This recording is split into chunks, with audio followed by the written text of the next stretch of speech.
Hi, I'm Melanie DewBerry, and I hope you've been enjoying these videos that I make on spirituality and consciousness as well as other topics every week. So, I wanted to talk a little bit. I put a post on my personal Facebook page. This video shows up on my professional page, I understand. But I had a conversation online about spiritual tourism, about what that is. So I'm a spiritual teacher, and I have been for over 20 years. And I've been dealing with, I've written this book for Hay House. I'm really excited about it. It's coming out in April, The Power of Naming.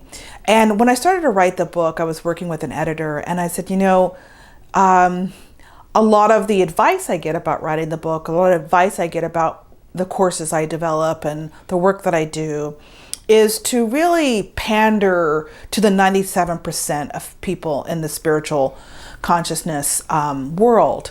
And so what that means when the marketing of publishers and other people are advising you, and I'm not saying Hay House told me that, they did not. It was actually a marketing person. Several marketing people actually are talking about pandering to the 97%. What they're saying is don't go deep. Make it very superficial, like the cream on top of it. And when I say the cream, I'm not talking about the good stuff. I'm talking about the first layer.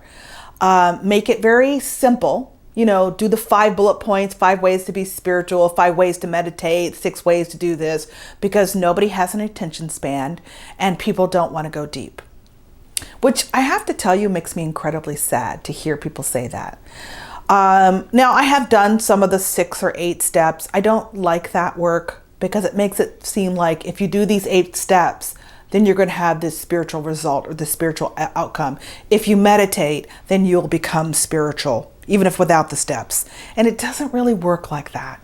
The 97%, that people want spiritual teachers like myself to pander to really is saying to you, you won't go deep. You won't do the shadow work. You don't really want to evolve. And I just simply refuse to believe that. Now, having said that, I do know there are a lot of people who want to slather on quotes onto their past or onto their wounds, or they want to think that if they're just positive and they're smiling, that somehow is equated with love and deep spirituality and sense of enlightenment.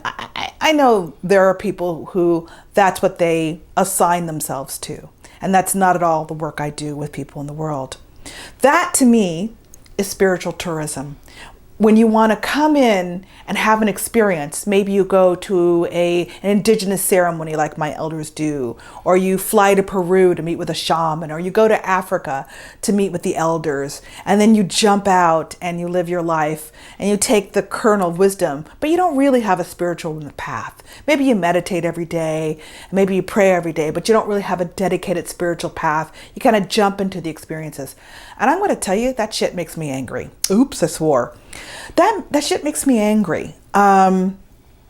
Because what's happening is not only are people being spiritual tourists, meaning that they're just going in for an experience so that they can claim a sense of spirituality, they are denying themselves a deep sense of self-knowing. Now, I'm not angry at individuals, but I am angry at the collective kind of cultural approach to spirituality.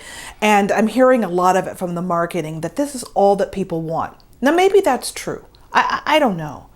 But I do know that the people that I've worked with for 20 years, not everybody, but a good portion of them, that 3%, the 3% that the publishers aren't paying attention to, that the TV shows aren't written for, that the spiritual experiences, the retreats, the workshops, the books, the learning, the classes, whatever they aren't written for you.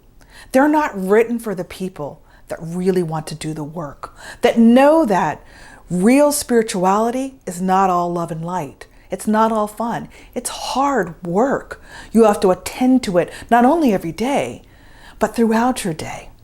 That sometimes it's a mudslinging brawl with your ego, and sometimes it's joyous and fun, but that it's the full range, that it includes rage and fury and shadow work as it does light and love and happiness.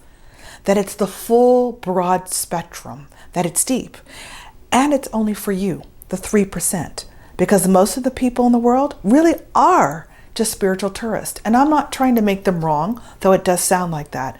I am trying to bring awareness, though, to the 97% that you're being pandered to, that you're not being asked to do very much. You're not being asked to trace the wisdom of the quote that you're speaking, not only to trace the wisdom, but to live into the wisdom and not just mimic it. You're not being asked to think originally, to use your imagination. If you hear a good story, or as a client told me, she had written something about her child committing suicide and somebody just wanted to copy that because it sounded like their words, but they weren't their words. My client really had to dig deep to write that article. And this person wanted to dip into that experience instead of her own experience of her own suicide with her child. There's something really rich into going into the pain, or into the joy, or into the wound, or into the shadow yourself, instead of lifting off somebody else's work and copying it. It's not the same.